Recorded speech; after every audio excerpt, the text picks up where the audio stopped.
Going on Itrad Fantasy Football. We are here a brand new episode for a new year. It's August 27th, 2024. Draft just concluded 2 days ago on Sunday. As everyone knows, unless we have some viewers outside the league who like to check in, we did have a live draft, in-person draft. So maybe that changes some things this year. Maybe it doesn't. Um, the experience, I think it went pretty well. And so, we got a whole other year of content coming back for the next 6 months. Everybody's lives are going to be defined about what happens with their fantasy teams going forward, based on events, chapter and roster that they make. So let's get right into it. So I'm here, joined by my co-host, Mitch, suck my dick, E. Hernandez. And you got anything you want to say before we get started? Yeah. What's going on, everyone? I just want to give a shout out to the whole league. The live draft was a great experience. Great that everyone could make it. Mike's presence was definitely missed. I hope we can run it back next year. This way he gets to experience it. I feel like there were a number of picks where if he was there in person, it would have been a pretty memorable moment. But I'm happy to be back. I'm thrilled for this upcoming season. And I'm excited to have a new member on the podcast. First time joining us, we have Blood Brother. How you doing, guys? How you doing, guys? How you doing? Awesome live draft. I'm hoping we can continue live drafts every year. I think it was a success, and I'm hoping that we have a great year this year. I'm happy to hear. All right. With that being said, let's get right into it. So our first segment today, we got looking at the draft. We got our biggest values taking in this draft. Ed, you want to start us off? Yeah, so going through the rounds, looking back at the picture of the draft board, there were a couple that stood out to me, but if I had to put my finger on just one here, I'm going to go to round 6, pick 9, with Team Uzumaki here, ironically taking Mark Andrews. Now, as I pull up the board here and I look at some names that went before Andrews, I think it's interesting that Dalton Kincaid, for starters, went before him. I mean, Andrews, if you look back at the numbers, when he's been healthy, he's never finished lower than tight end 4. Now, Kincaid could be Josh Allen's number 1 target, so I understand the upside, but there's just way too many names that went before Mark Andrews. Like Najee Harris, I like him as an RB2 this year. DeAndre Swift, Aaron Jones. These guys are fringe RB2s going behind a bona fide tight end. So I think that was an incredible value for you. Yeah, I mean, as the draft's happening, like, I wasn't gonna go. She told David Njoku was my crown jewel tight end that I wanted to take, like 7th round, 8th round, if he was there. But at that turn, I was 6'9" there, and nobody was taking Mark Andrews, and I was like, I mean, shit. At that point, it was kind of like a no-brainer. So.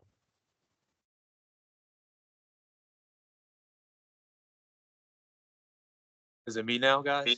Yeah, go ahead. All right, so for my value pick in the 5th round, at the end of the 5th round, I have James Cook.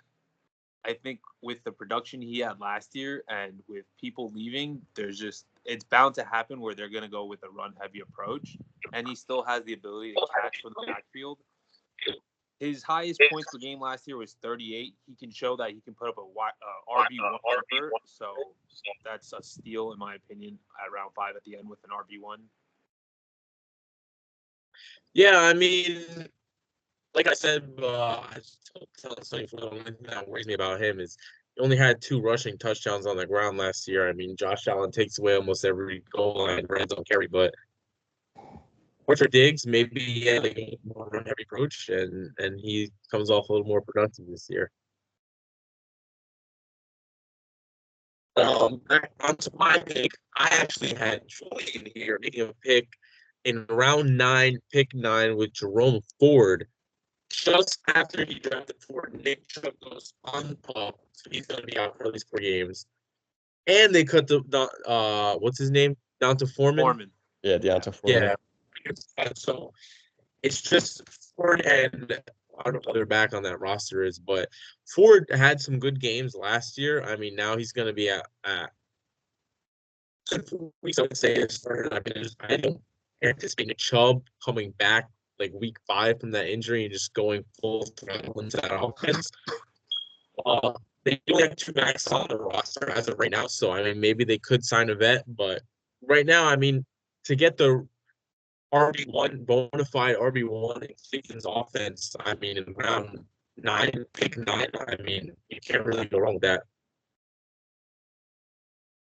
I agree. It's fair to give Jewel some flowers on that. Now, season long, I don't know how Ford will get him, but I agree for the month of September, at least Ford is a serviceable RB2.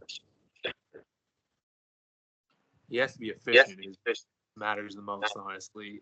The numbers from last year, when he got a lot of touches, did not produce with anything. He has a very Pollard-like play style, and when the less touches he gets, the more efficient he is. So hopefully they don't overwork him the first 4 weeks where he just doesn't do anything. I think that's the only problem with him, honestly. I think that's a good point.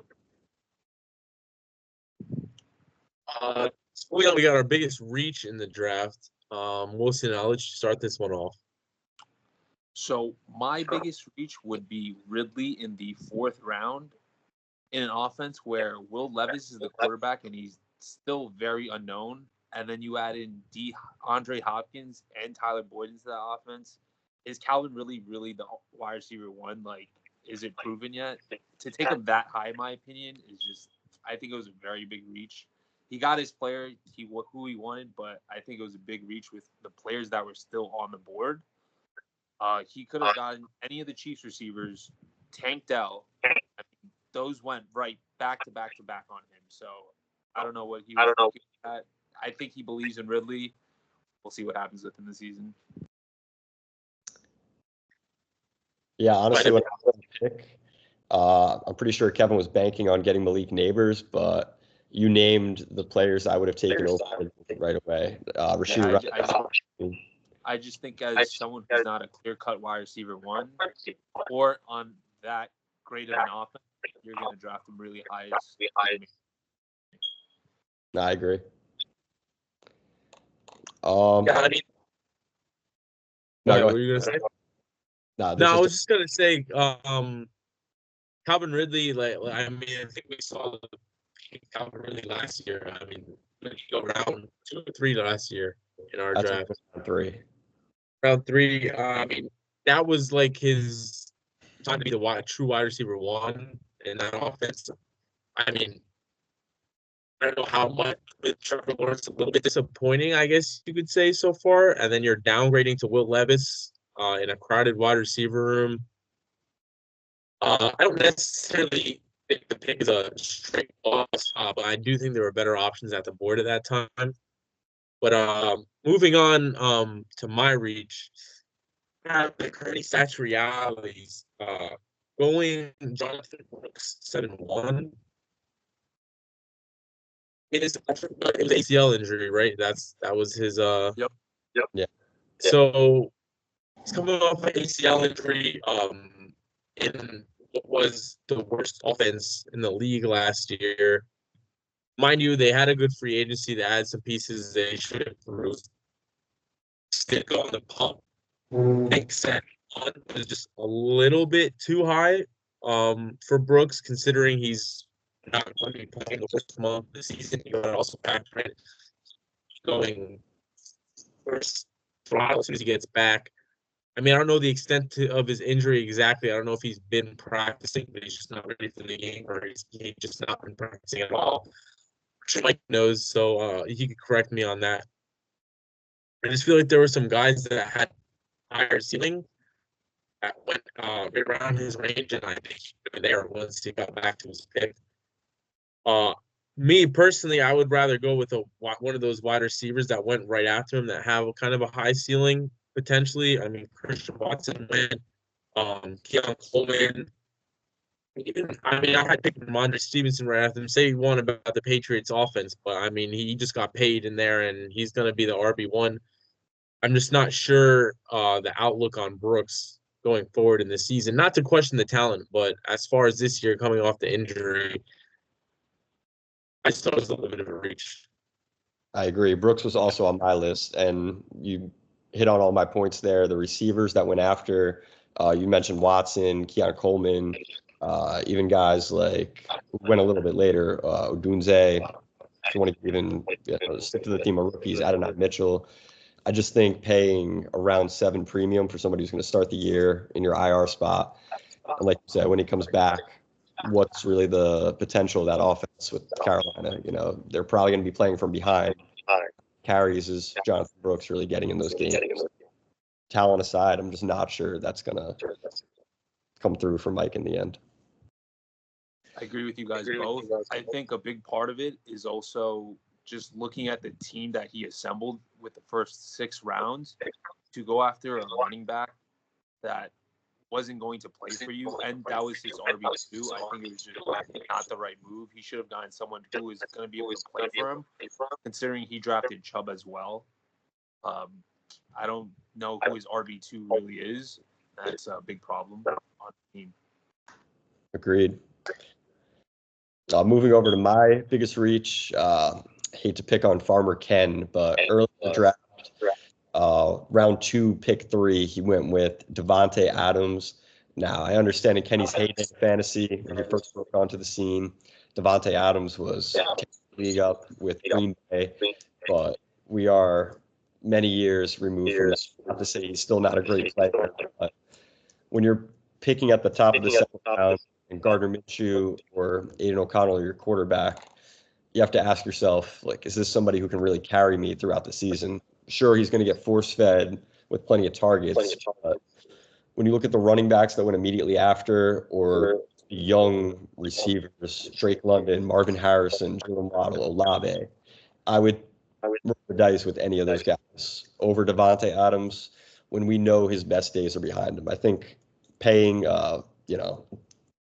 damn near top of the second round pick on a 31-year-old receiver in a offense that's probably going to be bottom 5 in the league is just Whoa, man. I hate to hate, but that's probably what we're looking at. Yeah, no, I agree. I couldn't. I mean, Marvin Harrison going after Devontae Adams, like it is Kenny, so I'm not sure if he really understood that Marvin Harrison is like a smart super prospect coming out of the draft. Next time, yeah, that offense is just one. Me personally, I would probably stay away from, especially with that. I have a pick in the second round. I'm still really big on the running backs that went that round, but I probably would have taken them over Devontae Adams. I would honestly rather, if you want to call it a reach, taking any of the guys that went after that RB run in the second round there. But yeah, I'm not really a big Devontae Adams fan myself this year. Guys, I think he's still good in the sense that he can still be a top 12 wide receiver. I agree it's very high of a pick for him in that sense with how our offense is working, but he will get force-fed the ball, and he can make plays. It was just, one year ago that he put up like 12, 15 touchdowns. It's easy. It's easily could happen again, especially in that offense. Who else are they throwing to? They have Brock Bowers, Jacoby Myers. They're not really red zone guys. It's Devontae Adams. I think if the touchdowns come in, it really helps Ken, but that's really the question of if he can score those touchdowns. It's fair. Moving on to our most popular portion of our show, we're going to go with our power rankings. So I'm going to give Wilson head the lead here providing the power rankings. I'm going to come in with a little color commentary on whoever's team comes up in the discussion. But Ed, you can start us off with your what would be your last place ranked team? Yeah, it's unfortunate, but we're going to stick to the theme of Farmer Ken here to get us started. It was great to see Kenny come to the draft. It was a great uplifting presence, seeing him travel all the way from Pennsylvania, big smile on his face. And if anybody's going to defy expectations, it's going to be Kenny. He's done it in the past with questionable draft picks. But just looking at things objectively to get started here, I'm not the biggest fan of, Saquon Barkley at the end of round 1, followed by Devontae Adams in round 2, like we spoke about. His RB2 right now, which he took in round 6, I believe, DeAndre Swift on my Bears. I just don't think he's somebody you're going to be able to trust on a week-to-week basis. And paying for him in round 6, you kind of need him to be. He's never been prolific touchdown scorer. And when you think of running backs, at least in my opinion, touchdowns is one thing you're kind of banking on week to week. When you get inside the red zone, inside the 5, those should be the gimme points. That's not really Swift's game. And then you look at the rest of his running back room, it's rounded out by Austin Eckler and Antonio Gibson, 2 quote-unquote pass-catching backs on offenses that probably aren't going to be the best, or in the top half of the league, I should say. So I'm not crazy about that. And then, the Saquon in the first round, we have to see how things play out. Obviously, the talent isn't the question, but just the Philly scheme there. Back to the touchdowns, we've seen Jalen Hurts vulture double-digit touchdowns back-to-back seasons with their nickel. So for me, at least, paying a first-round premium for Barkley is a bit of a risk. Just looking at the rest of his roster, I don't have any gripes with Michael Pittman or Lamar or Chris Godwin even. But then once you get past round 6, guys like Jordan Addison, Curtis Samuel, Michael Wilson. I know he said he had a professor named Michael Wilson, but I just don't know if any of those guys are going to break through and be a meaningful flex for him. So right now, there's some hope for him with a guy like, I don't know, Jordan Addison went on a crazy touchdown streak last year. Maybe he's just that guy. But as of right now, I just don't see a ton to be overly excited about for Farmer Ken. Yeah, when I look at his wide receivers, Pittman, Donovan, Madison, he just doesn't really have a guy there. If it's not Adams, at least. Me personally, I'm not that big on Michael Pittman. Those wide receivers, especially in our format where you're starting 3, I don't see anyone who's really threat to have besides Adams if he's not watched this year. Who's could really carry him in that wide receiver room. I know as running backs, Swift and Barkley, it's not like when you go CMC or Brees Hall first round and you get wide receivers, and it's like, okay, maybe they're not the bombshell guys, but at least you have this running back. When your running back's not really that crazy, and then your wide receivers look that weak, it's not really a good sign for you, in my opinion. But I do like the pick David and Joe. I'll give him props on that. I think Joe should be good this year. Fair. Oh, not to mention, he went Lamar Jackson in round 4, right? Yeah. I didn't think really helped him that much. Lamar Jackson was QB what last year, and when he won MVP. I think QB4. He was in the top 5, but it's not like that one year where you had him where he was just every week. I think the addition of Derrick Henry might throw Lamar's fantasy value back a little bit. So I personally probably went Mahomes. I know we're still in a format where it's 4 points per passing touchdown, 6 for rushing, but I feel like there's a very good chance Mahomes throws close to 50 touchdowns this year. So I wasn't too impressed with Farmer Ken's team after the draft as well.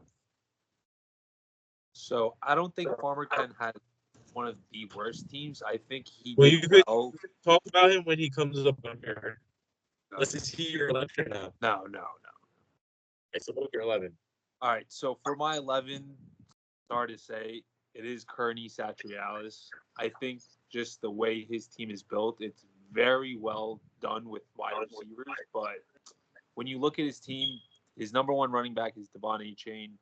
It's not the RB1 on his team. I think that's already a problem, having your RB1 splitting carries. As good as he is, there's an injury risk to go with it. We talked about Jonathan Brooks being on the PUP list. He also has Nick Chubb on the PUP list. I think his best pick was Tank Dell at round 4 with Rashee Rice following round 5. I was a little confused with Xavier Worthy pick specifically. Without the Mahomes stack, I think it was just kind of useless taking 2 Chiefs receivers, having to go back and forth with them, while already having 3 receivers that you are guaranteed to start. I don't know if there's a place for that 4th receiver for him, 5th receiver even, to start on his team. His biggest, I would say, like downfall could be the running backs. The minute if A-Chain gets hurt, who are his running backs? I don't know if that's he can call on Rico Dowdle to be his RB1 for the rest of the season, considering he is also splitting touches with Zeke. There's no clear-cut running back 1 on his team, and I think you need that to have a little success in fantasy. That is my 11th pick for Ernie Satrialis. Yeah, so I talked to Mike about his team already. I told him in the first 5 rounds of the draft, I think he killed it. I loved every pick he made in that first 5 rounds. He went Tyreek, Ayuk, A-Chain, Rice. You guys hear that? Yeah. What was that? I don't know. I heard a swoosh. His first 5 picks, I think he did great. It confused me once he went Worthy, because he had already built the wide receiver room with Hill, Ayuk, Dell, and Rice. So now you're kind of just saying whatever your flex spot is Rice or Worthy every week, unless you're. I don't see how you could bench any of the 3 wide receivers you took for one of them. So that's just a headache that I just think isn't worth it there, taking Rice and Worthy. It's hard. I mean, he said they're 2. He told me they're 2 completely different wide receivers, which I feel like makes it even harder of a choice. I mean, Rice is a slot guy, where Worthy's the deep threat guy. I mean, who are you? I just don't know how you make the choice week in and week out, and you're going to be starting there. I already got the Jonathan Brooks pick. Then he doubled up as well in the Miami backfield with Jalen Wright and Devon A-Chain. And it just brings me back to the same point. Is there a lineup where you're confidently starting A-Chain, Wright, Rice, and Worthy all at the same time? I mean, I don't think so. I guess you could make the case that he took Wright for injury protection in case of A-Chain, but he did take him in round 9. I don't think I know I wanted Wright, but I wasn't planning on taking him that early in the draft. His QB situation worries me just a little. I mean, what do I know? But I know that a lot of reports have been saying how Jim Harbaugh loves to just run the fuck out of football. I don't know if the Justin Herbert 50 touchdowns, 4,000-yard passing season is coming. And the fact that he didn't take a quarterback when QBs are going so late, and instead opted to take Cooks, Jalen Wright, Nick Chubb over them, I don't know. It was a little bit head scratching for me to say there's not a possibility this team doesn't work out. I just think Mike's biggest challenge is going to be making his lineup, picking between Worthy, Rice, E-Chain, Wright, week in and week out, and for me, I just know for me that would be hard to do. So I mean, we'll see what he does there. But I wouldn't rank. By the way, if I was writing rankings, I wouldn't have you last. Just gonna say that. This works as a good segue because Mike is actually my number 10 team. You guys hit on a lot of strong points. I mean, I will say Mike had a very strong first 5 rounds, and don't get me wrong, I love Xavier Worthy, but when you already have Rashee Rice and you're like, the Chiefs are playing, I don't know, Baltimore week 1, like it's just tough for both of them to get home. Like you're going to need some vertical shots for Worthy, as well as some, short to intermediate stuff to Rashee Rice. When, Travis Kelce's there at some point, Marquise Brown's going to be there. There's the Justin Watsons of the world who catch random long touchdowns on that team. Like in best ball, yeah, sure, go for both of them there. But in a redraft where you have to decide, your start sit every week, I just don't think that's the most wise thing from a roster construction standpoint. And then just to stick to the theme of players on the same team, when you take HN in round two at the turn essentially, and then you spend a top 10 round pick, a round 9 pick on Jalen Wright, I just don't see how that pays off because in a way, essentially betting against the player you took at the 2-3 turn, or you're manifesting Mostert goes off the grid, and then Miami's running that game against Denver last year on replay where they both scored like 3 or 4 touchdowns, and you just can't count on that type of, production on a week-to-week basis, especially from players on the same team. I think there's a glaring hole at both quarterback and tight end. And if the season doesn't get off to the best start for Mike, I think you're looking at a realistic situation where you're potentially cutting players you took in, say, rounds 9 and 10. Like, let's say Dallas adds a back. Let's say Jalen Wright doesn't do much, or Nick Chubb just stays on the pup. What do you do with them? You either try to pawn them off to someone else, or you have to cut them because I have to pick up a tight end and I have to pick up another quarterback. And I think as of right now, Mike should be on the phone probably trying to make some deals for players that are on the same team. And if it was me, I'd probably start with either Rice or Worthy, as difficult as that might be. Love you, Mike. Wilson, your number 10? So for my number 10, I have the Flint Tropics. I have Ty's team here. Honestly, I think he had a pretty good draft to start off with. I know a lot of people won't agree with that. I think JT was the best option right there for him at pick 11. Puka Nacua, it's going to be hard to decide with him and Cup being back, but I think that was still a great pick for him. Sam Laporta, Jalen Hurts, I think he's building his team out balancedly, which is going to be very helpful. Keenan Allen is a pick. I would say the next 4 or 5 picks are very head scratching with Keenan Allen, Aaron Jones, Tyler Lockett, Jalen Warren, and Adam Thielen. Adam Thielen is on the Panthers first off, and they just added 2 more wide receivers. I don't think he comes nearly as close to what he had last year, which his last year wasn't even that great. To have a top 10 round pick for him, I think it was just not the best. Tyler Lockett with the 7th round. I don't think there's a lot of certainty there with him, especially with them wanting JSN to emerge. He also went before JSN, which was a little weird.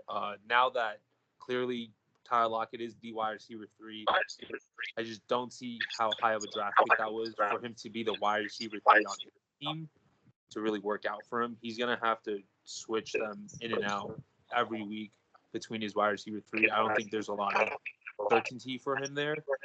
As Justin said, with having players that you need to put in and out every week, is just to have. And I don't think his team is very complete after the first 4 rounds.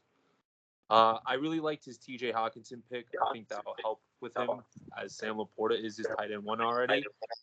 If TJ Hawkinson can emerge, he can play him at the flex. I think he's one of the tight ends that you could play at the flex, how good he is and how he catches everything coming to him. I would say Jalen Warren, I think it was a good pick, but with him being hurt, he's not going to have him for a couple weeks. So that's going to be a problem for him. Overall, I think it's just not the best team with a lot of upside. I think there's a good floor for him, but the upside just doesn't seem like it's there to be a top contending team. Yeah, I agree with your points. I think he did have a strong first 4 rounds, but the Keenan Allen pick I didn't necessarily like. I didn't like the Tyler Lockett pick for Jason at all. Adam Thielen, I didn't really like it either. I don't think anybody was really going to take him anytime soon or anyway. He did have some late picks that I liked. Braylon Allen. What am I thinking of? Oh, and TJ Hawkinson, yeah. But the middle of his draft just was kind of off-putting for me, I guess to say, at least. Yeah, so Ty is actually my number 9 team. Like you just said, I don't have any real gripes with his first 4 rounds, other than maybe Sam Laporta. Uh, that's just a personal bias. I'm not a huge Sam Laporta guy with all the other talent they have there. Like a lot of people are big on Jameson Williams this offseason, right? I think if he's going to emerge, if anyone in that offense is going to take a step back, personally, I think it's Laporta because Amon-Ra's getting his. Gibbs is a playmaker. He's going to get his. When you get inside the red zone, Detroit wants to run the ball. David Montgomery isn't going anywhere. Laporta ran kind of hot with touchdowns last year. So I wouldn't be surprised if he was, when you pay a third round pick on a tight end, you kind of need him to be a difference maker. And with how much talent Detroit has, I think there's going to be weeks where they just don't need him to be a difference maker. But then, yeah, middle rounds for this team, 3 in a row. Keenan Allen, Aaron Jones, Tyler Lockett. Hands down, these are all guys who were once fantasy, but for this year, I think general consensus is they're not as desirable, not nearly as desirable as they once were. Keenan Allen, the Bears were very high on. They were willing to trade up for him. I don't think you take a receiver in the top 10 to like keep the training wheels on season long. And with how we run our offense, when we go to 2 receiver sets, I think come November and December, it's going to be Odunze over Allen out there. Not to say he's going to be a complete pumpkin, but when you spend a 5th round pick, you kind of need him to be a consistent producer. And I just don't know if he'll be that long term this year. Uh, in the late rounds, nothing really moves the needle for me. I do like Tyler Algier as a sneaky RB3 who, God forbid Bijan twist his knee up, could immediately be, probably a top 12 back every week in that offense. So that's his lottery ticket, but I'm just not sure the older players on his team are going to be enough to keep him in the thick of it season long. I think he needs a young guy to come out of nowhere for him, and I'm just not sure who that is at this point in time. So for me, my 9th ranking is going to be actually Farmer 10. I did a little switch round at the end here. I think his team is solid, but I agree with a lot of the points you guys made with Devontae Adams going so high. I really like Godwin a lot. I think he did well for his middle round picks. I think that's where he made the difference compared to the other 2 teams.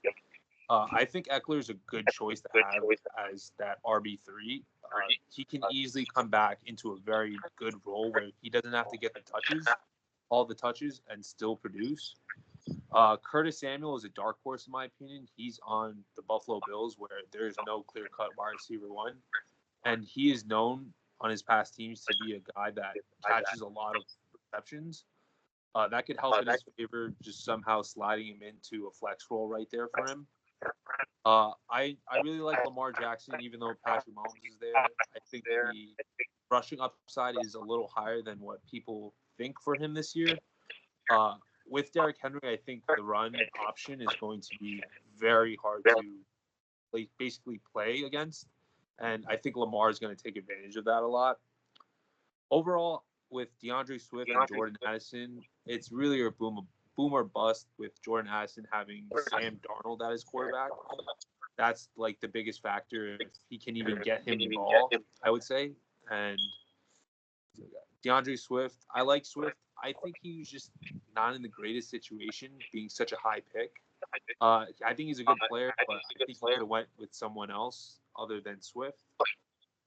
And yeah, that is my 9.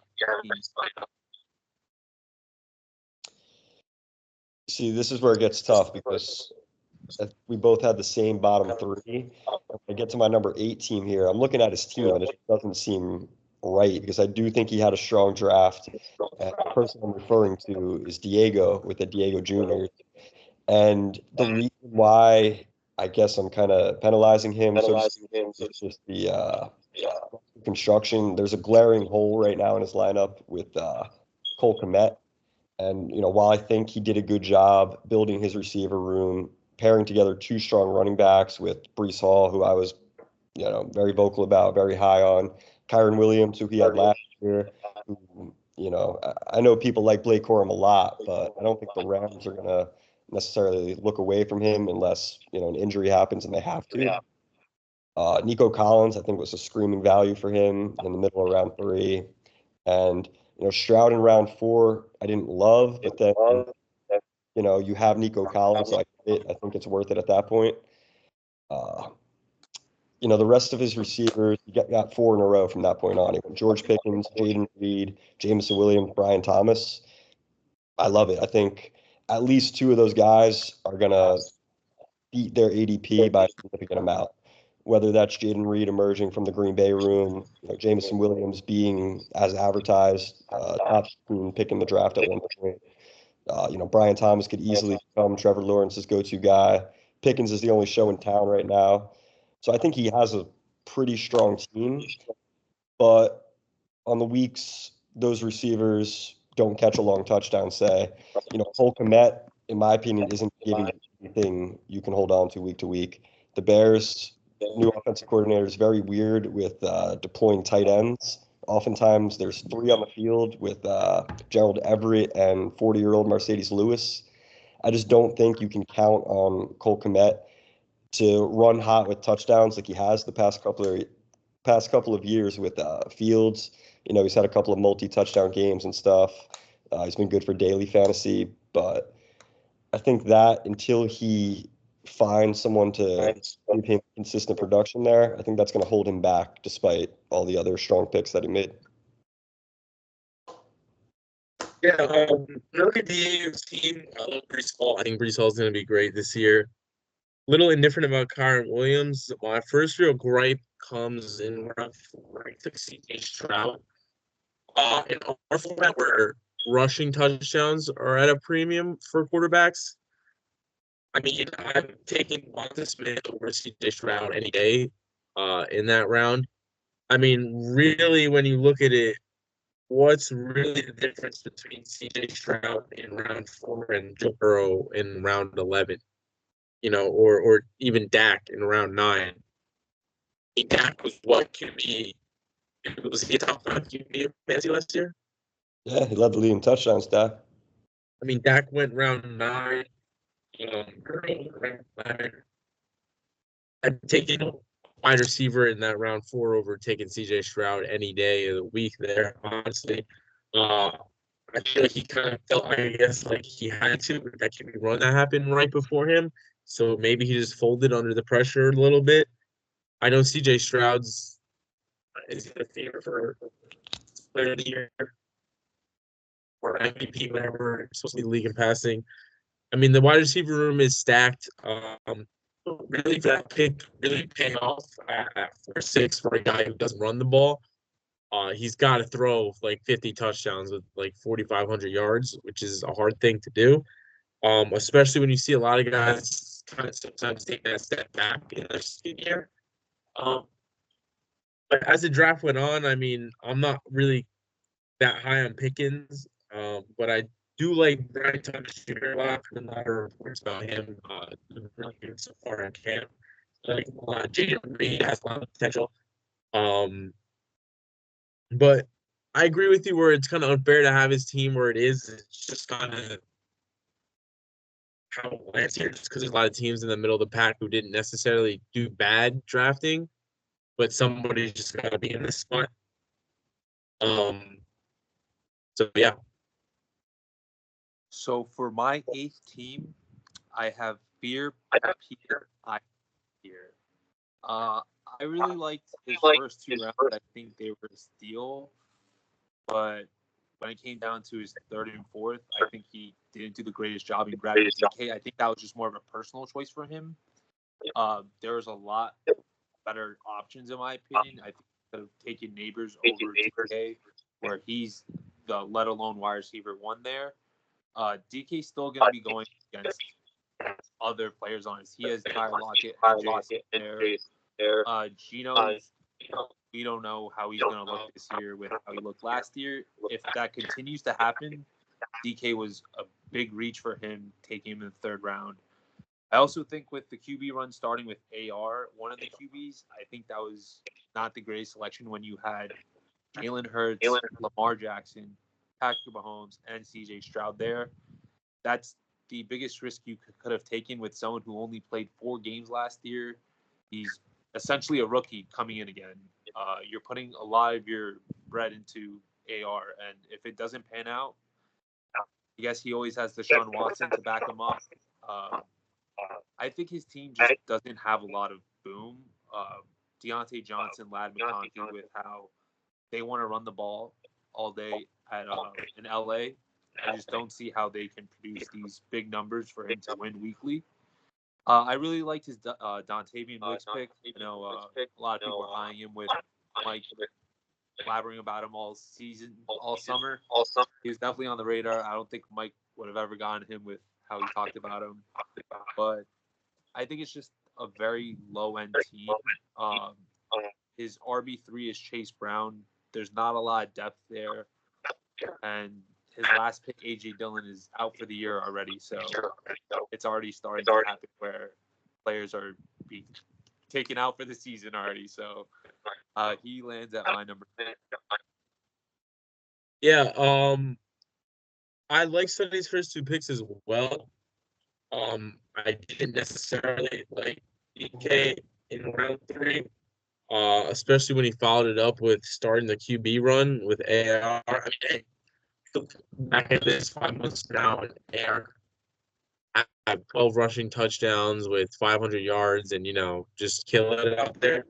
It is a big risk, but if you believe in him, then you do you. I do believe that if you were going to start the QB run, maybe as a safer pick, and Jalen Hurts probably would have been where I went. But I agree with the fact that his team, when you look at it, it doesn't really have that much boom. I mean, you got Garrett Wilson, who is his first round pick, who's supposed to have a great year. I don't have anything wrong with that pick.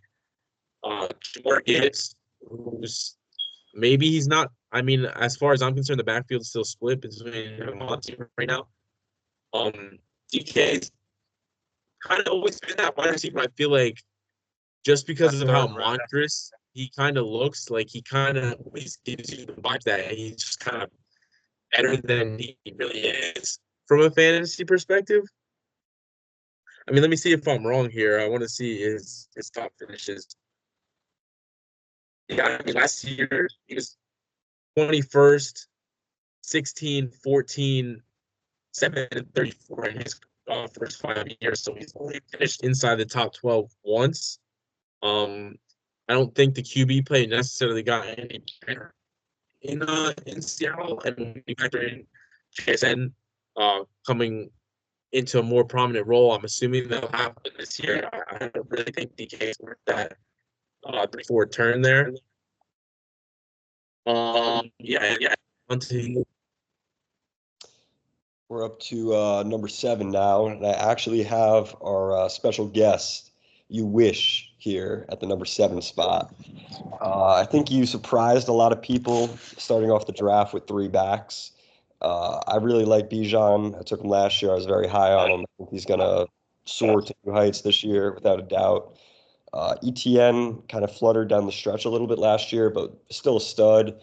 In the second round, I mean, personally, I probably would have went receiver, but I think you can make it work. I think, the Jaguars' offense has the potential to be top 10, if not top 5 in the league. And if that happens, that's where ETN pays off that price. Rashad White as a third back. For you, it's going to end up being your flex play in most cases. I mean, he was a stud last year, but same thing. Like, it's just format dependent. Like, when you have to start 3 receivers, I think you back yourself into a bit of a corner taking that bold of a start. I love DJ Moore as your number 1 receiver. Zay Flowers as your 2.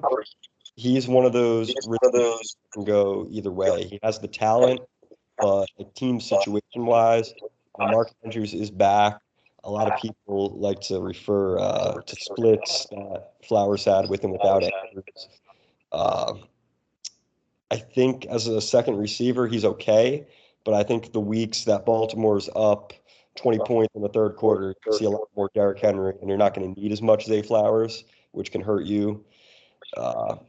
Kincaid is another one of those fringy picks that can go either way. No one knows who Josh Allen's new number one guy is going to be. I think Kincaid is the betting favorite, but for all we know, it's going to be Kenny's. So I don't have a problem with that pick, but I think it's not a lock per se. And you look at the rest of your team. Again, this is a wide receiver league. Personally, Christian Kirk doesn't move the needle a ton for me, especially when you have two field stretchers, Ryan Thomas and Gabe Davis, and Lawrence wants to air the ball out. As your third receiver, I think he's a safe, 5-catch for 60-yard kind of guy. But for me, just not a true needle mover. Quarterback wise, as of now, you're in the Brock Purdy party. The quarterbacks on waivers may or may not offer similar appeal on a week-to-week basis, but the 49ers offense with Shanahan is going to put up numbers. It's just whether or not it comes from Purdy's arm on a week-to-week basis. But he's still a young player who has grown year over year. He could easily take his game to new heights this year. It's just hard to get it out of your head that he was Mr. Irrelevant once upon a time and a 7th-round talent, but as long as he's been the starter, he has produced. So I think you might just want to get a second guy at some point. But overall, a solid team where, 4 weeks into the year, we could see, DJ Moore and Caleb Williams lighting on fire. Kincaid is Josh Allen's number one guy and league's RB1. So I think this is one of the teams that could go either way. Yeah, I just think they hold on, my computer's back on. Let me put my shit. I just think the key phrase or key words here is that says it all. Going 3 straight running backs. Personally, I think I'm taking Deebo Samuel over Rashard White any day of the week.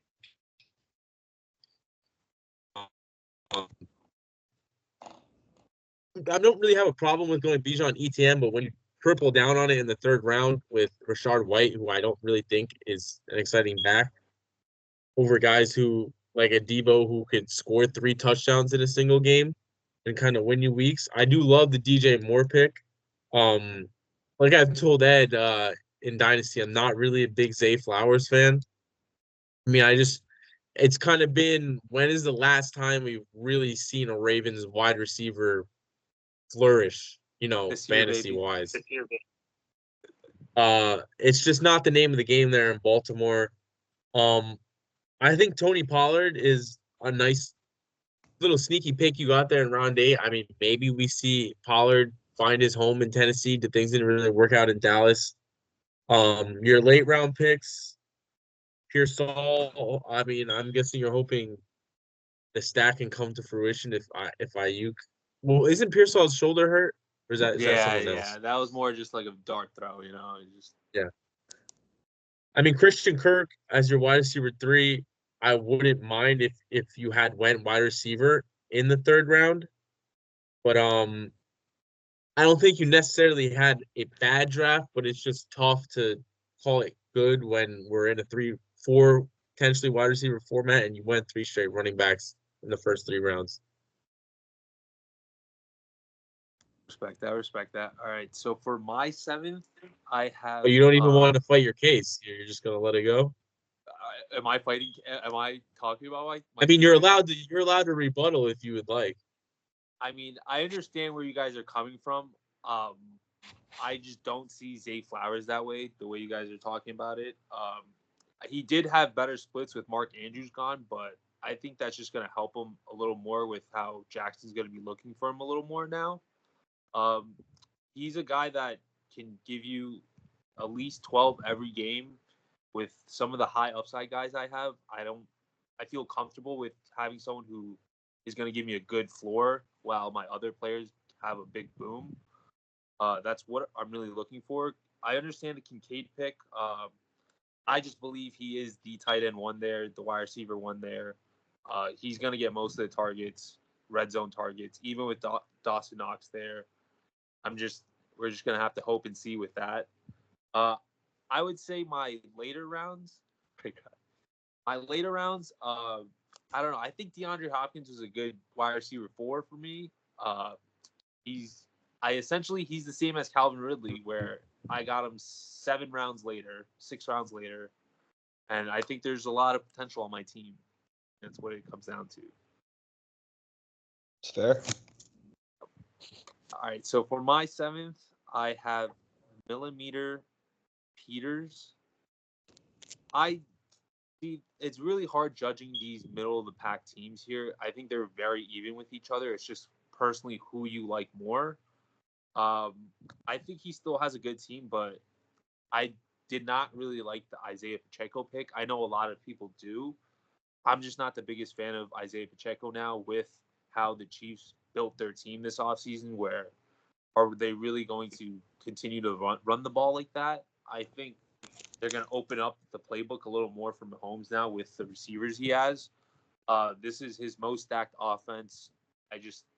Really hard, I think, for Isaiah to shine. I think he'll do great, but I just don't think he'll have that crazy boom every week. I think he's just a safe RB1 for him. I don't really like the Devontae Smith pick. It's just a personal thing. I just don't think I don't like the boomer bust that he gives. And with Najee Harris as his RB2, I guess it's solid. I guess that's Najee's word. He's put up 1,000 yards every year, but I think it's just year after year you see the decline. And without that Jalen Warren injury, I think it would have just looked even worse with how they're splitting touches every week. Cortland Sutton, I'm not a big fan of. I was a big fan of Rome and Dallas Goedert later on. I think he just has a very middle-to-the-pack team. There's not a lot of surprising players that I would say, other than Amon-Ra's first rounder. There's not a lot of hype behind his team. Yeah, I just want to give a shout out to Andrew. He's his first year back in the league since he last won the league in 2016. That's kind of more in the prehistoric days. But I really liked Andrew's draft. Amon-Ra, probably, if we're being real, the safest floor out of every wide receiver taken in the first round. Isaiah Pacheco, I probably would have taken Marvin Harrison Jr. or Jalen Waddle over him, but I mean, he looked good last year. If the Chiefs do lead the league in points this year, I'm sure Pacheco will get his fair share of goal line touches. He got Josh Allen in the 3rd round, first QB taken over the board. I can't argue with that pick. I mean, the guy's been an absolute beast in fantasy for the past 2-3 years. I love the Smitty pick. Unlike you, Wilson, I'm very high on Smitty. He already has had a top 10 finish playing next to AJ Brown. 2 years ago, he finished 19 last year, but he actually scored the same amount of touchdowns and only had 100 less yards. He had I think 15 less catches. So he didn't really fall off last year. It was kind of just a product of a lot of other wide receivers booming. He's got that kind of tag team with the 2 sidekicks, T. Higgins and Devonta Smith going on, which with your being your wide receiver 2 and 3 isn't bad. I'm not sure is T. Higgins, has he been practicing? Is he playing? Yeah. Confirmed? Okay. Tearing it up, not only practicing, he's been a star apparently. Only the 2 picks after that, Najee Harris and Cortland Sutton, I'm not too excited about. I mean, how many years are we going on Cortland Sutton? Just kind of disappointing year again and again. I don't really like Najee Harris either. I don't think he's really a great back at all. I think once Jalen Warren's fully healthy, that's probably going to be a split backfield. I do like the pick at number 8, Rome Odunze. I think Odunze is going to be pretty good this year. I wish I could have gotten him, but unfortunate. Dallas Goedert, I love that tight end. I feel like Goddard is just such a reliable guy to have, especially in a high-scoring offense like that. But I think Andrew had a really good draft for his first year back, so I'm excited to see what he does.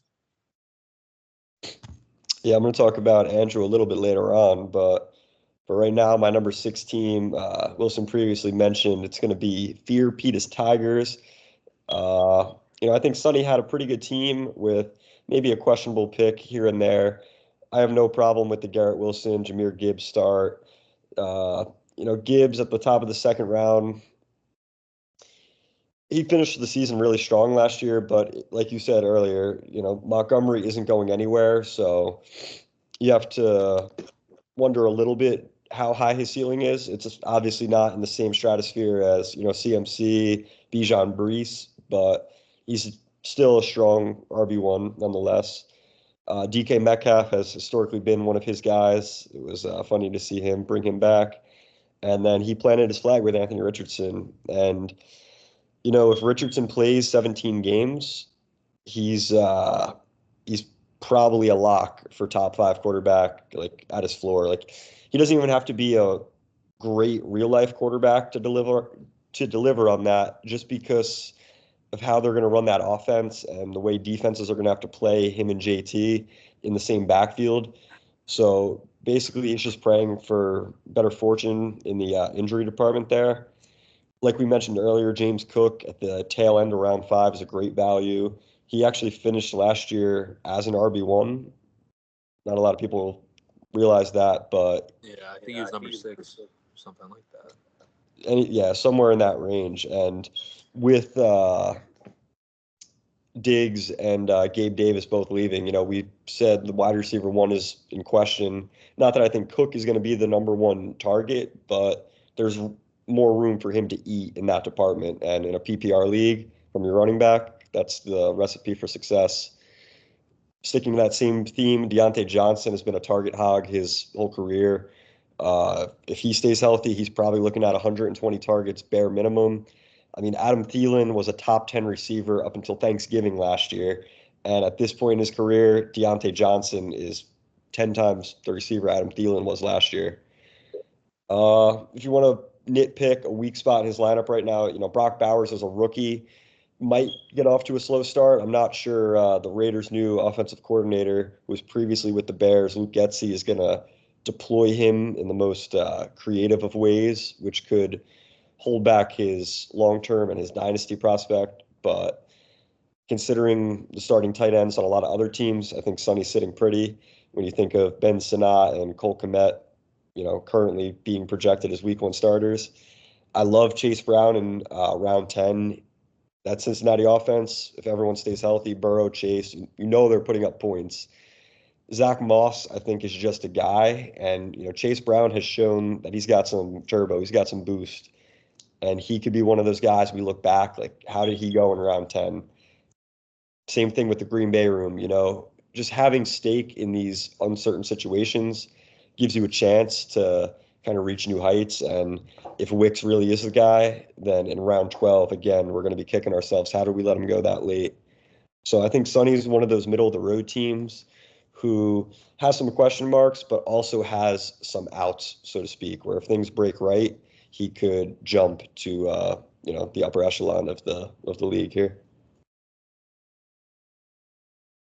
Yeah, I think we both commented on Sonny already. So okay, it's 6, right? Yeah. Yeah. Right at So 6. Yeah. for Hey, don't my spoil. 16 Oh, you fucker. What? No, go ahead. So for my 6 team, I have Cardiac Kids here. I think, as I said before, there's just a lot of teams like very equal in a sense, just off a personal base of who you like more on their team. I wasn't the biggest fan of AJ Brown in the first round, to be honest. I think with how he fell off last year, and now with Eagles adding in more weapons, it's just harder to get him the ball. Granted, the good thing about AJ Brown is he's someone that doesn't need a lot of touches to produce. That would be his only upside, really. I really love the Derrick Henry pick. I think that was a steal. He literally sniped me from him the pick before. I think he's gonna be great in Baltimore. Looking at the Deebo Samuel trade, it really depends on Brandon Ayuk's situation still. That offense is just so stacked in the sense of even as Deebo being that wide receiver 1, like I don't feel as confident every week just with how boom or bust he is. I love the Patrick Mahomes, Trey McBride pick, and the Terry McLaurin pick. I think Julian had a great middle round. I think his team just doesn't have that like top tier star powers. Even with Mahomes, Debo having those like outrageous games, I don't think he has a balanced enough team to keep up at some weeks, and I think that'll really hurt him. Having those 4 wide receivers, I think he's going to have a problem choosing who to start every week between his wide receiver threes, JSN and Terry McLaurin. I think that's going to be a hard decision for him. And as for his running back room, I think it's okay. I don't think it's the best. One injury really derails his whole team at running back. His third running back is Blake Corum, and right now we do not know what kind of touches he will be getting in the season. I do really love the Rashid Shaheed pick and the Jalen Polk pick as a surprise of them booming potentially, but at the same time, his wide receiver room's already good enough where I don't know if he would even be starting them, just in question. Yeah, I kind of disagree with you on the AJ Brown take. I mean, they brought in Barkley and Jahan Dotson. I don't. The Eagles already had so many rushing touchdowns. I don't really see Barkley taking away anything from AJ Brown in the passing game. Um, Derrick Henry, I liked him too. I'm actually really high on Julian's team. I like the team he's got. Um, his first 4 rounds really did start out very strong. AJ Brown, Derrick Henry, Debo Samuel, Patrick Mahomes. 3 of those 4 guys were on the championship team last year, so maybe he was cooking up a little formula. But can't be counting on last year's plays to win you currently, you know. Patrick Mahomes, I was very salty that I didn't take Patrick Mahomes in the 3rd round. But I think Mahomes is about to have a great year. I mean, I don't see how he can't after how bad they won the Super Bowl, but fantasy wise, he was a huge disappointment last year.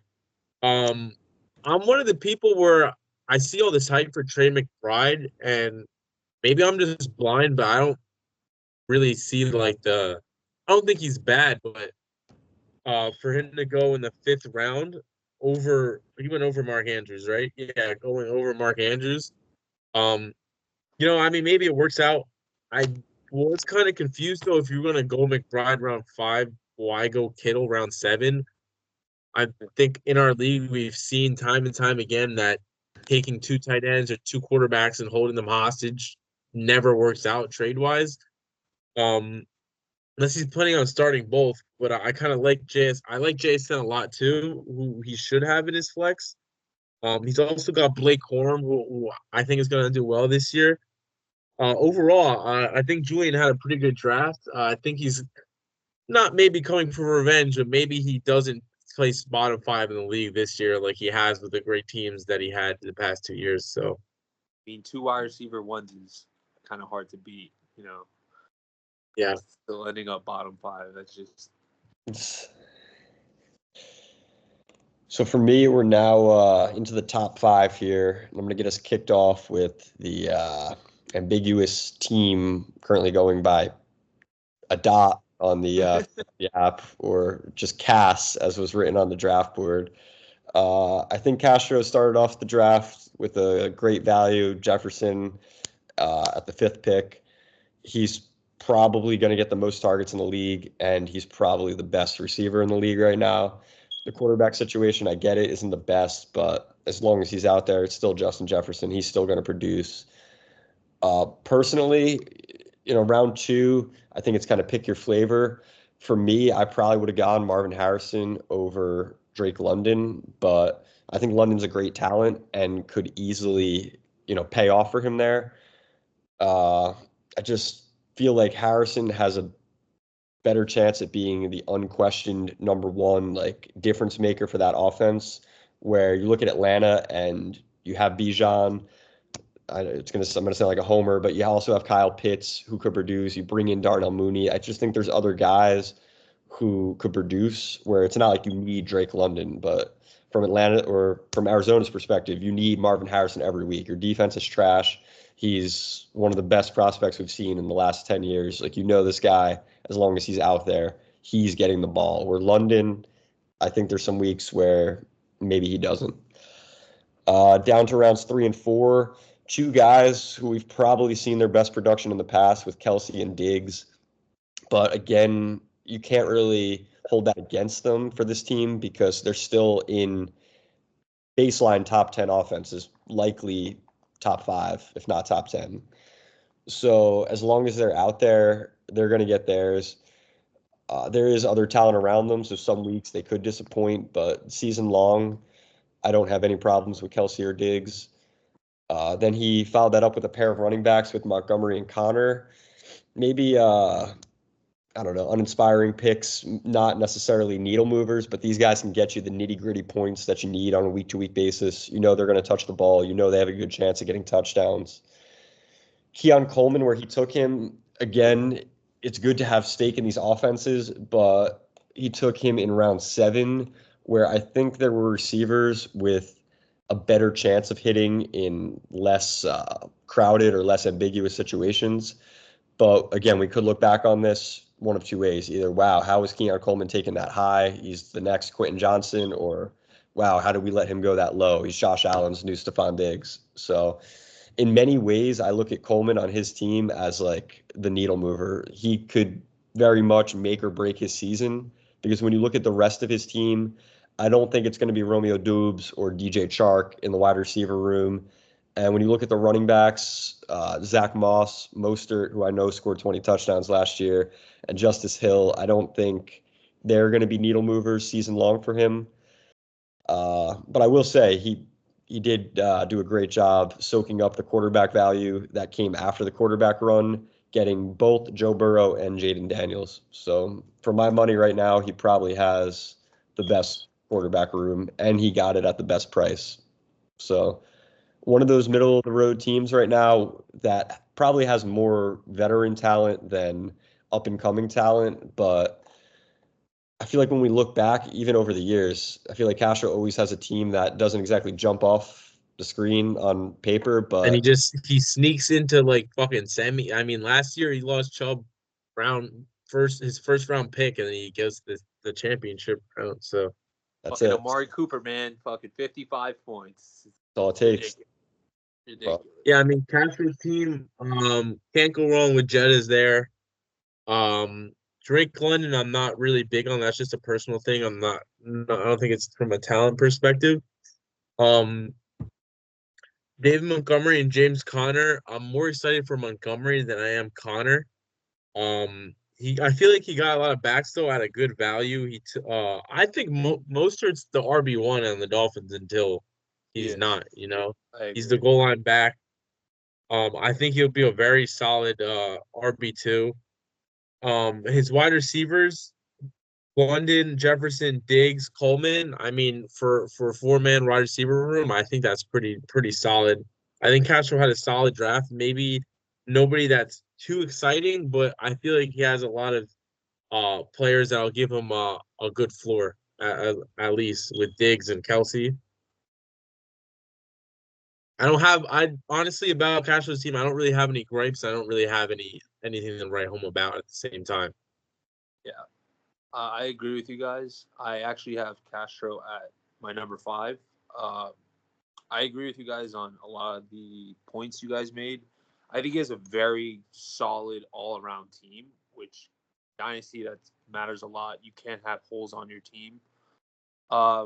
With the Drake London pick, I would have considered going other wide receivers, but I understand where he looks at it as he is that wide receiver 1 on his team. He can boom or bust every week. He has a chance of that. The Travis Kelce pick, I think he reached a little bit on that, but it's Travis Kelce. You just don't know what kind of year he can have. Who else? David Montgomery, I think, was a great pick along with Raheem Mostert. I think with how he went in the first 4 rounds, he built a solid enough running back core at the end of his mid rounds to compete. Joe Burrow, Jay Daniels, that was the steal, honestly. the way they fell that far. Joe Burrow went after Caleb, Kyler, Dak. Like, that's just the middle round quarterbacks that he went after. I think that was just a great steal by Castro. With his team, I think a lot of players just fell into his lap for him in that sense. It wasn't a lot of reaching for him. I think those players just fell for him to have him pick up. I think he had a pretty good draft, but my one concern would be the boom on his team that he might not have. I think it's one of the safer teams to have, but I don't think the boom every week is there with him. With Stephon Diggs being in a crowded wide receiver room, he might have it here and there, but I don't think it's going to be enough to sustain, along with David Montgomery splitting touches. Travis Kelce even talking back, even though I said he could have a tight end one, he's in an offense where it's the most stacked offense he's been in as well. Drake London as well, he is in a room where there are people to feed, and it's just some weeks it might not be him. Raheem, I think, is the biggest deal for him. Round 9, he was the running back 2 last year. People just kind of forget about him every year, even after last season. To have both Miami backs go before him was just kind of out there. He's the clear RB1 until he gets hurt or he isn't anymore, and that's going to take away touches from other people. So that's where I stand with Cass's team. That'll bring us up to number 4 now, and we'll give flowers to the Cardiac Kids and Julian, who you mentioned earlier. I thought he started off the draft really strong with A.J. Brown and Derrick Henry. With the new coordinator Philly brought in, Kellen Moore, I think A.J. Brown has room to do even more, which sounds crazy. And when you think of all the receivers that go in round 1, everybody kind of forgets about A.J. Brown because it's all about, Amon-Ra, Jefferson, Chase, Hill, CD. But, A.J. Brown, when you look at his numbers, they've pretty consistently been right there with them all along. So to get him at the 9th pick, I think is a really strong value. And then Derrick Henry, who probably is the betting favorite to lead the league in touchdowns in that Baltimore offense.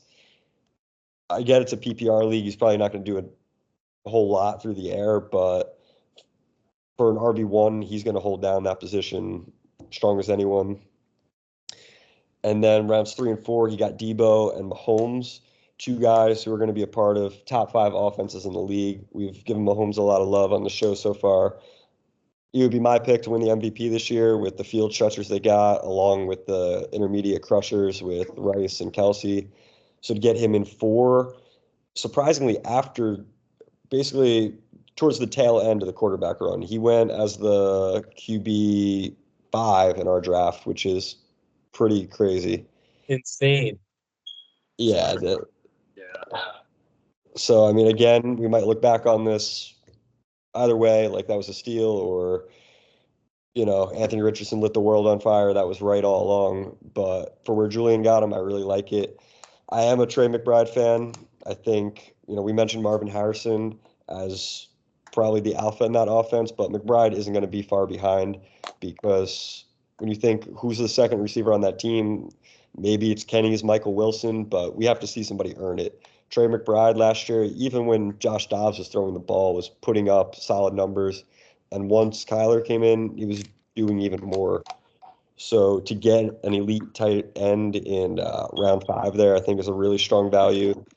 He even got another one at a stronger value in round 7 with George Kittle, which I don't think is plausible in his flex season long. But like we've mentioned, there's a number of teams out there that need a tight end. So maybe he can work a deal to round out his running back room a little bit better. But, for right now, even looking at the rest of his receivers, Scary Terry's the number 1 in his offense. JSN is an ascending player in what many people think is an ascending offense. So I really like his 4 receivers. I think he has the lottery ticket of all lottery tickets with Blake Corum. If something happens to Kyron Williams, I think Blake Corum is, I don't think it's crazy to say, a top 5 back in that Rams offense. Just with how McVay has historically used his backs, it's going to be one guy out there, and he's probably going to get 20 to 25 touches a week. Rounding out the rest of his bench, even receiver-wise, Rashid Shaheed, Jalen Polk, these are guys who, given the right opportunity, could put up some numbers and serve as a, serviceable flex any given week. So definitely a strong team here. I think drafting per se hasn't necessarily been Julian's historic downfall. I think it's just kind of managing his team throughout the year. So we'll have to see if he can get out of his own way this year. And it's been a while since we've seen him in the playoffs. I'm not sure if this is the team that's going to do it, but we'll have to see. We're up to 4 now? Yeah. 4. All right. So for my 4th pick, you already talked about him a little bit. I have the Diego Juniors here. I think he had a home run pick with Brees Hall. Stole that right under me again. But I think with Kyron Williams being his RB2, I don't think it's bad. I think his team is very boom heavy, and that's great to have in a championship team. I would say his floor is not the safest. It's either he's putting up 80 points or 120 plus, in my opinion. With Nico Collins, if you looked at his stats last year, it was very boom or bust. He either had a 30-point game or a 5-point game. I think I could see that with Pickens, Reed, J-Mo, Brian Thomas. I think his receivers are very boom or bust heavy, which is not the greatest, but I think if they can boom at the right time, I don't see a team that can really beat him in the sense of how his players could have monster weeks. I'm not really that strong on his, I guess, backup running backs with Devin Singletary and Gus Edwards. I know they're in a good spot taking a very big workload, but those teams are Gus Edwards needs to get out of his own way of getting hurt first. And I would say Devin Singletary just has to figure out a way not to die on that Giants offensive line. It's not the greatest. Each year, it's shown that they cannot run the ball. In preseason, they had 0 touchdowns on offense, which is concerning to even be in preseason not to score a touchdown. But I really liked his team. I think he has a lot of boom, and I think that's why I put him at 4 compared to the other teams. If his team does well, how we see his players can potentially, I think there's not a team that can beat him, really. That brings us to the top 3 at last. And I, for one, have a little bit more love for Andrew and the Millimeter Peters making his return to the league. I think he had a really strong draft throughout, starting off with Amon-Ra St. Brown, who's somebody I've loved throughout the years, absolutely has one of the safest and most consistent floors on a week-to-week basis. Last year, he showed he has even more upside than we probably ever gave him credit for, scoring double-digit touchdowns, going over 150 targets. It's pretty incredible. It's Goff's go-to guy every single week. Pacheco in the second round, probably not something I would have done, but to get a solid RB1 in an offense that's going to be top 5 in the league, I don't think you can really dock him many points for that. And then following that up with the back-to-back reigning number 1 quarterback in the league, who just had 15 rushing touchdowns last year. Everybody's asking questions, who's going to be Josh Allen's number 1 target? And when you have him, that doesn't really matter because that Buffalo offense is going to put up points and he's going to have something to do with it every single week. So I have no problem with him being the first quarterback off the board. And then getting a really strong value with Devonta Smith and T. Higgins in the 4th and 5th round. Look, I get they're the second receiver on their team, but they've both shown us that they can produce even with the number 1 on the field. So to round out his wide receiver 2 and wide receiver 3, I think just a really strong build to his roster. Najee probably went earlier than he should have, but as your RB2, he's, again, one of those guys who just gets you the gross, consistent 10 points every week, which, isn't pretty, but it's a necessary thing to win games in this league. And I think, especially with Jaylen Warren coming into the year with some question marks, they bring in Arthur Smith, who's notorious for his running scheme and whatnot. So I think in the 6th round, Najee could come close to returning value.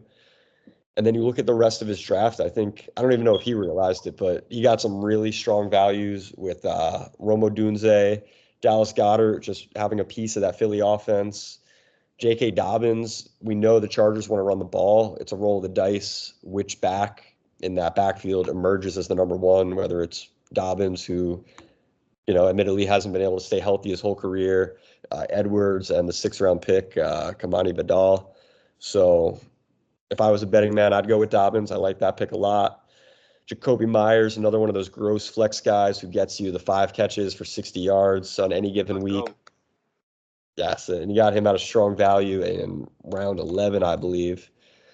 Taysom Hill is somebody I had start on my board. He's a cheat code in our ESPN format. I don't know why he's still a tight end, but the Saints are a team where their wide receiver room isn't deep. Their running back room, Kamara isn't best known for running between the tackles, so to speak. When that team gets in the red zone, I think Taysom Hill is at or near the top of the list of who's getting the ball in those situations. So not that he necessarily needs him, but I think he's one of those lottery tickets where, you play him on the right week, he could be a difference maker. And, if he's a consistent goal line back for them, which I don't think is that crazy to say, he could be just on some silly shit where he's putting up 15 points every week at tight end without even really playing tight end. If they throw a flea flicker in here, here and there, it just gets even crazier. And then to get Tua near the end of the draft, I mean, say what you want about Tua, but he did lead the league in passing yards last year. And if the sun is shining, throw him out there. Tyreek Hill, Waddle are down there somewhere. He's going to put up points. And there are teams that have questionable quarterback rooms. So I think he even has a bargaining chip with him. So welcome back, Andrew. I think you did a great job with the draft, and looking forward to see how you manage the team. Just be weary of who comes calling for certain players, because there are sharks out there. Yeah, I think I already commented on Andrew's team. So we're entering the top 3, right? Yeah. So for my third team, I have Love Hurts here. I think Kevin did a really great job with his first 3 picks. I think those are home run picks for him. CeeDee Lamb, Chris Olave, Joe Mixon. CeeDee Lamb was the wide receiver 1 last year. I don't think there's a lot of question if he's going to repeat those numbers with how Dallas did not do anything with their offense. It's safe to say he might even have a better year than he did last year. Chris Olave, he has Derek Carr there, but I think if they just use him a little differently, that reports said they would, instead of throwing it down the field on fly routes, I think he's going to open up the route tree for him. I think that'll help. Joe Mixon being in the situation of a stacked offense where the box is not going to be loaded for him. It's a good offensive line. It's a solid offensive line. I think he will produce really well there. He is the goal line back. You could see him challenging Derrick Henry potentially for the most running RB touchdowns. I wouldn't be surprised about that. I think he did a great job with his RB2 getting Josh Jacobs in the 5th round. I think there's not a lot of holes on his team, I would say. Evan Ingram in the 6th round was a little bit not my favorite pick, along with Hollywood Brown. But he did add in the stack with Dak Prescott round 9, which is amazing to have. If you would want anyone, it's Dak and CG together, honestly. It's one of the best stacks to have, in my opinion. And I think he did a good job of grabbing some boomer bust wide receivers late round with Darnell Mooney. I think he's a dark horse. I think he can get enough receptions to be playable every week. Same with Xavier Legette. I think as a rookie, he can come in and challenge targets against Deontay Johnson. I think he just has a very well-balanced team. And he also did get Marshawn Lloyd at the end of his draft, which now we know he's the clear-cut RB2. So Kevin's safe with Josh Jacobs being the one running back, if anything, would be to be falter of him getting hurt.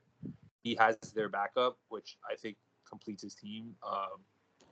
I think Kevin just overall has a really balanced team, and there's not a lot of holes, if you even want to say there are. Yeah, I mean, Kevin started off the draft. CeeDee Lamb goes Olave, who I'm not high on just because of the quarterback play. I hate Derek Carr, but maybe Olave could take a second step this year. I feel like Joe Mixon at 3-2 is a little bit of a reach, um, especially with how that round kind of played out. Only Rashard White went after him, then that QB run hit. So I think Mixon there was a little bit of reach. But he got Jacobs round 5. Honestly, I think him going just wide receiver or anything other than running back there at 3-2 and then still getting Jacobs at 5-2 would have been great for him. But his team, yeah, is really balanced. I mean, once Hollywood Brown comes back, I mean, he's got a really solid wide receiver room. He's got the stack with CD and Dak, and we've seen the Cowboys be regular season fantasy warriors year in and year out. So as far as balance goes, I mean, I feel like he's got it all. He's got the stack. He's got arguably who could be the best wide receiver in fantasy. He's got a deep running back room with Javante on the bench. And then his wide receivers, Darnell Mooney, who I don't think is he supposed to be like really good this year. I'm not sure, Maybe but decent. Xavier Legette, I'm really big on. I wanted him, but he took him 2 picks before me. So I didn't get Legette. Josh Downs looked a little kind of nice last year, so I think Kevin always drafts. Well, actually, no, he doesn't always draft a good team. He trades a yeah. So let me take that statement back. He doesn't always draft a good team. I think he did draft a good team this year. So I agree where his rankings at. Hopefully, not enough trade rapes happening this year with how he assembled his team. Hopefully, We've warned Andrew. It's up to everyone else at this point. We know his game. But I also have, well, I don't also, I actually have Kevin at my number 2 spot. And I agree with a lot of the points you guys made, but maybe it's just spite on my half. I look at the team and maybe I have them too high. I think might be a little bit blinded by CD Lamb. But to give credit where it's due, I think the key word you said, Wilson, was balanced. I do think he has a very balanced team. We know what we're getting from CD Lamb. He's either one or two for fantasy wide receiver between him and Tyreek Hill. Last year, the second half, he was unbelievable, and he should pick up right where he left off because that Dallas defense took a step back, and when you look at their offense, it's him and we don't really know who else. And so to pair Dak and him together, you're getting consistent production every single week. Olave should be the number one target in his offense. It's just a matter of between their new coordinator and Derek Carr, can they maximize the talent that he is? We know him, Garrett Wilson, JSN, Ohio State, they all were great talents. But, Garrett Wilson has Aaron Rodgers now. Say what you want about Geno Smith, but I think he'll be able to do something with JSN. We just don't know about Derek Carr at this point. So Olave is another one of those make or break picks where maybe he was overdrafted or maybe he was underdrafted, depending on what the Saints offense does as a whole. Mixon, I don't love at the top of the third round, but the Texans kind of want to run the football. Even when you look back at Stroud's numbers last year, when they got inside the red zone, it was a lot of running the football. So now that they have somebody who's a little bit more proven in between the tackles than Dameon Pierce has been, I think Mixon could easily be a shoe-in for double-digit touchdowns if he stays healthy. We already talked about his round 4 pick with Ridley. I'm not the biggest fan of, but just looking at a roster perspective as your number 3 guy, uh, Tennessee should be a more pass-happy team, and as of right now, Ridley projects to be the top target in that offense. What I really love is that round 5 pick of Josh Jacobs. I was very high on Jacobs. I was considering taking him in round 3, but considering the way the board was falling, I thought I could take a gamble.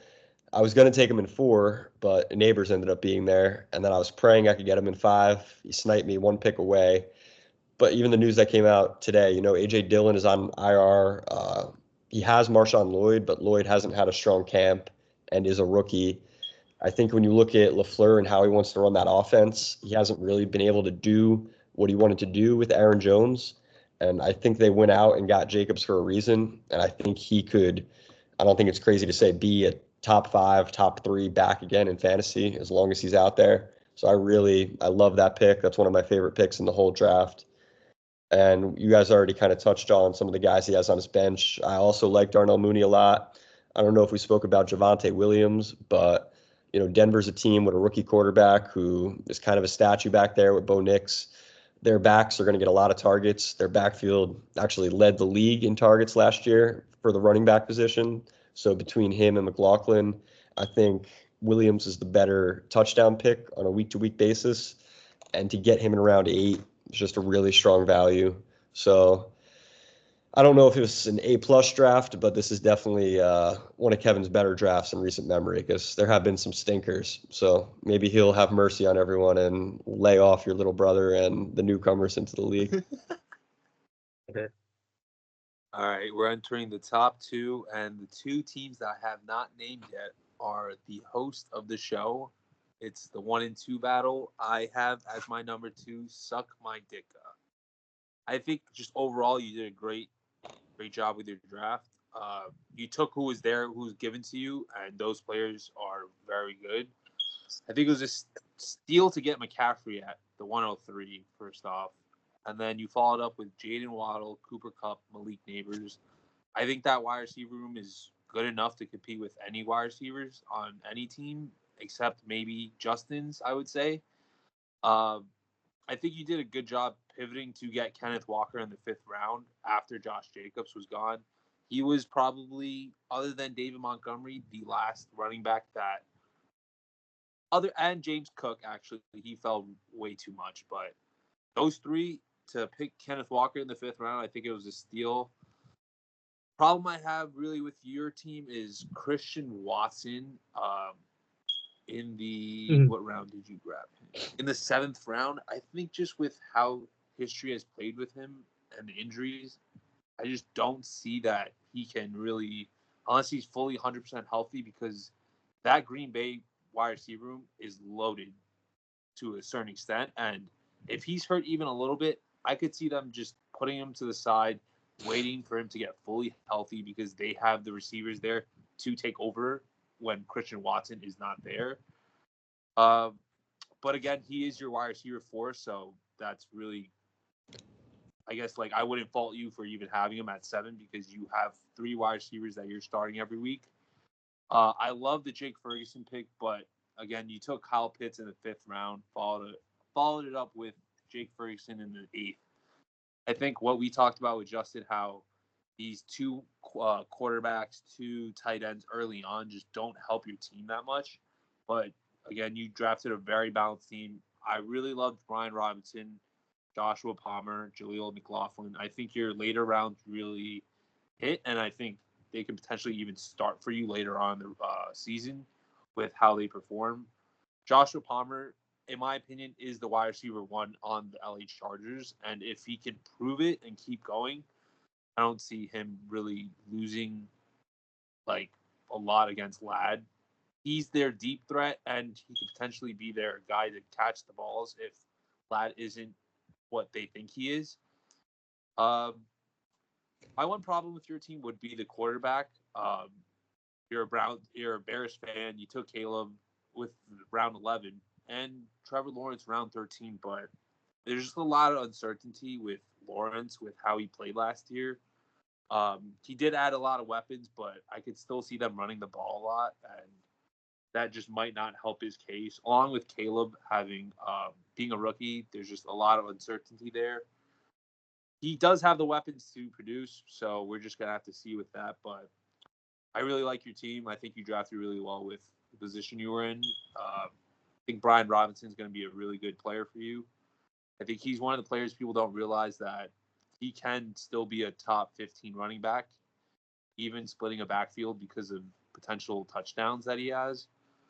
Yeah, that's about it. It's number 2 team right there. Appreciate Yeah, I think Ed, you had a really good draft. I love the 3 straight wide receivers you went Waddle, Cup, Neighbors. I think Waddle's due for a big year. If Marvin Harrison Jr. wasn't there, I was taking Waddle. I mean, if Cooper Kupp can come back and be 75% of fantasy beast that we once saw him as. For that being your wide receiver 2. And then Neighbors, where you have the concern about the Giants offense and Daniel Jones, but having him as your wide receiver 3 and just being a target hog, could work out. Kenneth Walker, I think he's gonna be good this year. My first gripe comes in round 6, picking Kyle Pitts. I'm just not on the Pitts train, man. I can't get behind it. But I mean, Christian Watson, the talent's there. We saw that when his last year with Rodgers. It's just injury concerns with him. But if Christian Watson could go on and reach his potential, I mean, you got a scary wide receiver room there for sure.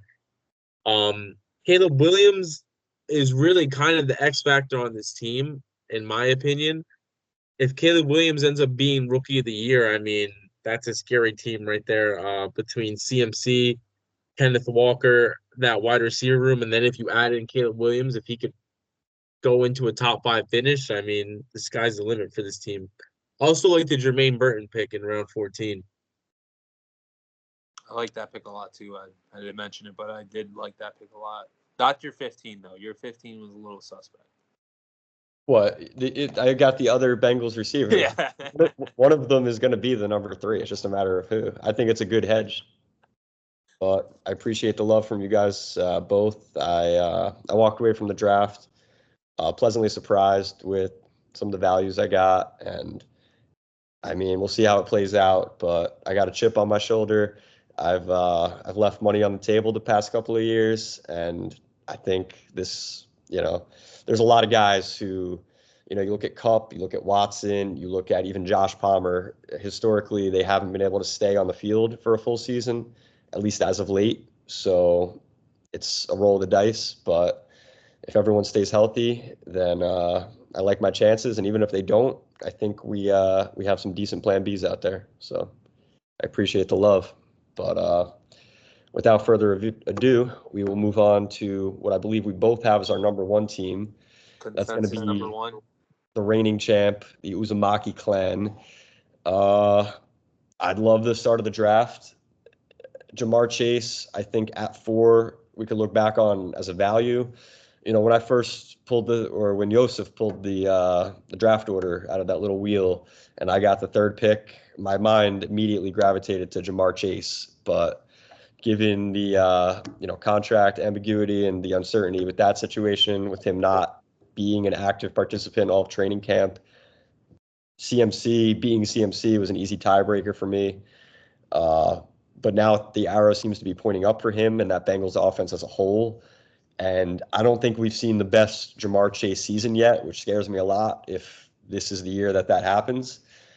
And then to get one of the best wide receiver prospects, the number 1 target on his team, with a proven, all-pro, Pro Bowl, whatever you want to say about Kyler Murray, but a proven quarterback that can definitely, keep Harrison in the wide receiver 1 range, opposed to Neighbors, where you're going to rely more on volume and just consistent targets. Harrison can get the touchdowns, he can get the yards, he can get the catches.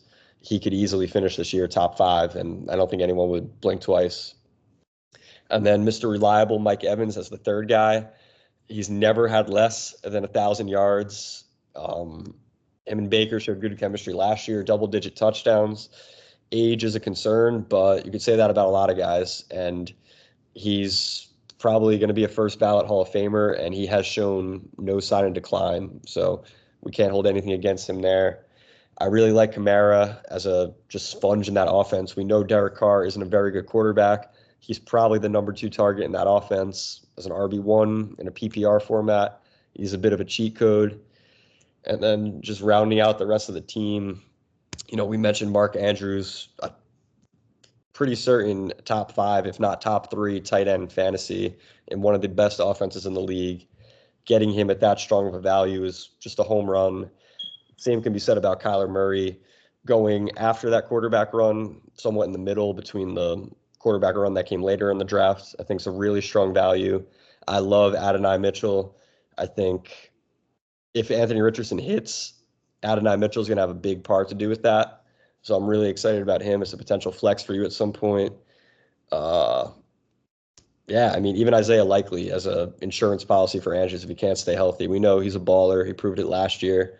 So a well-balanced team with a ton of upside and yeah, a pretty deep bench too. I like a lot of the insurance policies you have as well. So strong draft, and we're looking for. Have we seen a repeat in our league? Off the top of my head, I'm You not and Kevin both did. sure. Okay, but not in 12 man. That's Does people it like count if it's Not in 12 12 and man. up? Not in 12 man yet. No so repeat in 12 man yet. we're chasing here. So I agree with a lot of your statements. I think what Justin did really well is his first 7 rounds were all a hit.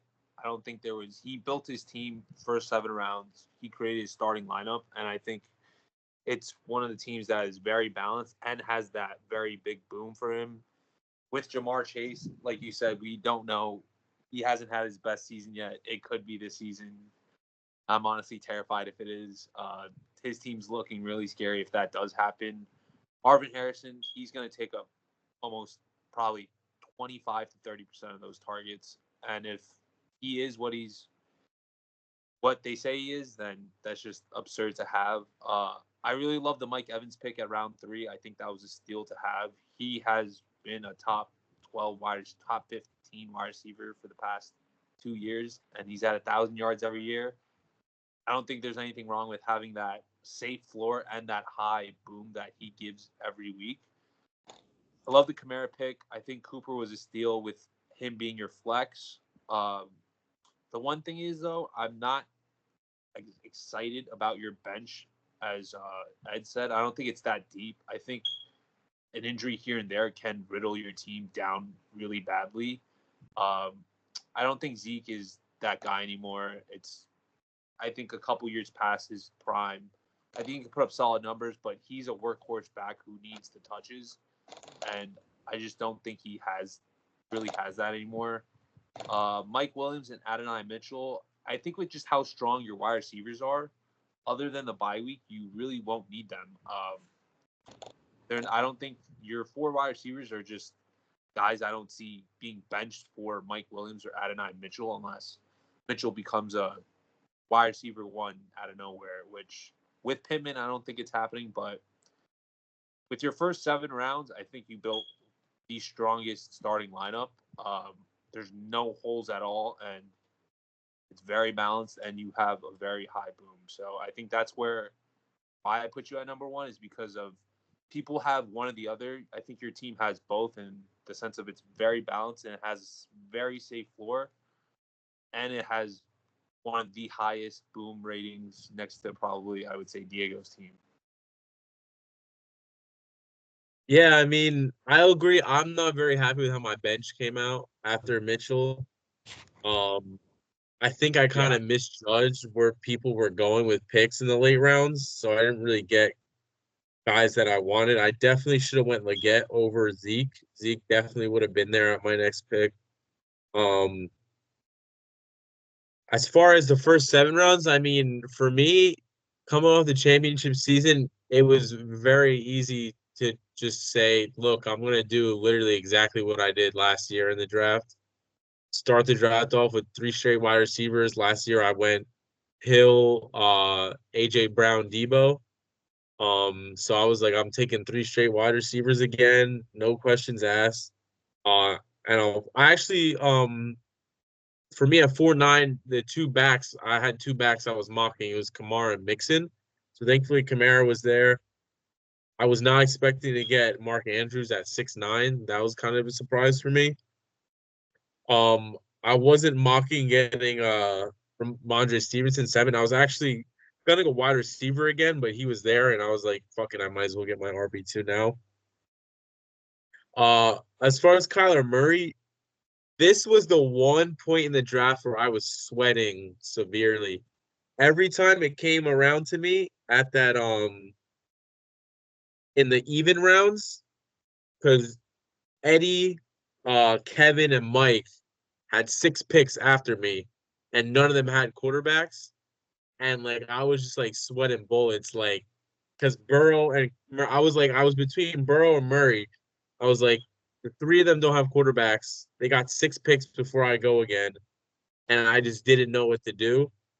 And I really wanted to hold off, but I was like, all right, because I could have had the stack with Chase and Burrow or Murray and Harrison. But at that point in the draft, I didn't. The news never came out that Chase went back to practice. So I was like, I don't really want to stack Burrow and Chase just in case something happens. So I was like, you know what? Like it's the eighth round. I'll just take Kyler Murray. I don't really feel like I missed out on getting anyone by taking him there, so I'm not too upset about it. But after from rounds 10 to actually my 10 and 11 are the only picks I kind of regret. I feel like I could have went a different way there, but yeah.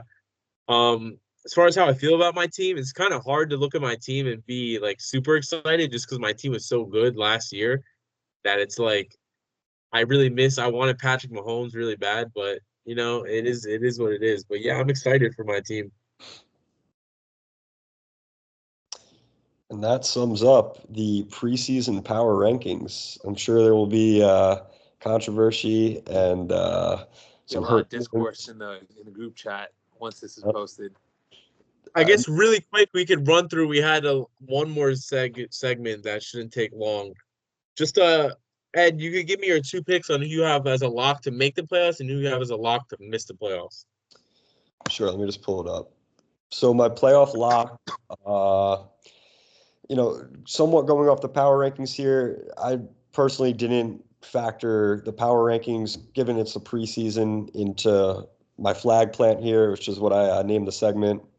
But with all that aside, I'm going to plant my flag on the Millimeter Peters coming back into the league and making the playoffs in their return showing here. So I have high hopes for Andrew. I ranked him number 3 for what it's worth, and I like his chances of making the playoffs. And your miss? As for miss, it would be low-hanging fruit to go with one of the bottom 3 teams.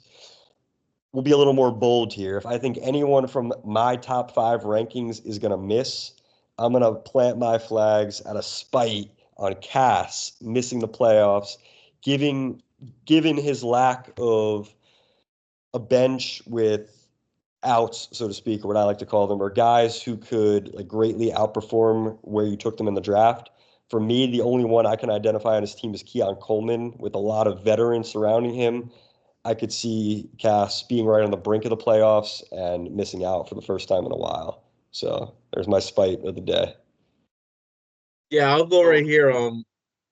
I have my lock for the playoffs. Julian making the playoffs this year. We haven't seen him in the playoffs for the past 2 years, but I have him as a lock. I really like his draft this year, and I think his team will end up doing well. My miss I have as my little bro. I just don't. I don't see a lot. I see a lot of guys on Ty's team, just kind of old guys that are about to fizzle out this year. So I'm not sure if I see him making it all the way. So for my lock to make it, I'm gonna have suck my dicka. I think just you've proven every year that you will make playoffs. Or what you do in the playoffs means nothing, but I think your team is drafted well enough where it is a lock to make playoffs. You have good depth. So I don't think injuries will really riddle your team that much unless they all go down. Uh, Other than that, I think you are a pretty big lock to make it. You have the RBs, you have the wide receivers. As long as your quarterback hits, your team is good to go. So this is going to be a little because someone said this was their lock for playoffs. I think he's a lock to miss it. I think it's going to be Julian.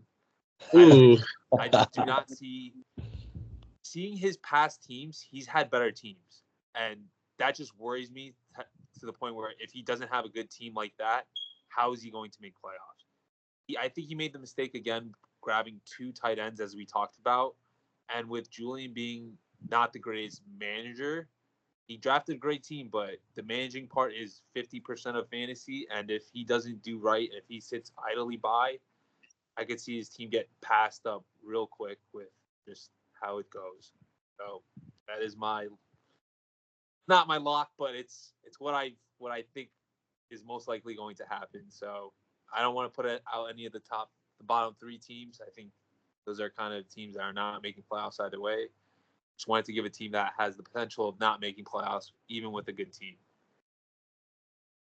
Yeah, well, we hopped on this call at 7:30. It's 9:42 now. So long episode coming at you. If you watched all the way through this point, shout out to you. We got a The really word is exciting pineapple. season coming. We got a really exciting season coming. I'm really excited to see what's gonna happen. Week and 2 days from now, the season starts September 5th, I think it is, next Thursday. Ravens Chiefs. What a Anything banger you start guys to see, boys. anything you guys want to say before we sign off? Nah, I mean, I think this may or may not be a record-breaking show in terms of length. I definitely didn't see this going slightly over 2 hours, but like you said, if you watch all the way through, you're a real one. If you don't like what was said about your team or you as a Do manager, something about it. exactly. Come on the fucking show and say some shit, man. I mean, some people already have a big enough chip on their shoulder. I'm not sure they needed times thrown their way, but nonetheless, I hope you use it as fuel and motivation. I'm talking to you, Ken. I'm talking to you, Ty. You especially, Mike. A lot of people are hating on you. It's time to, shut off some of the haters and, make a name for yourself in this league. But I look forward to the group chat. I look forward to the competitive spirit. I really am anxious to see the first trade go down just so we can start degrading each God. other. Yeah. And it should be another really fun season. I think we're off to a great start following the live draft, and I just couldn't be more excited. All right. For me, I think we just have to keep carrying on with the pods. I think as long as that doesn't die down, I think it's going to be a great season to go along with it. I think if we just stay active, it's going to make fantasy even better for everyone. So I'm hoping every week we can have a pod every 2 weeks like we did back then. I think every 2 weeks is a good every 2 weeks. Yeah. I mean, even then, like we could always there's 12 members in our league. There can always just be one guest per week. We can always fill it out. It'd be really nice to see everyone get a chance to talk and have their opinion. Yeah, got it. All right. Well, with that being said, good night all, and let's hope for a healthy fantasy season. And we'll be back here in about 2 weeks. Thanks for watching.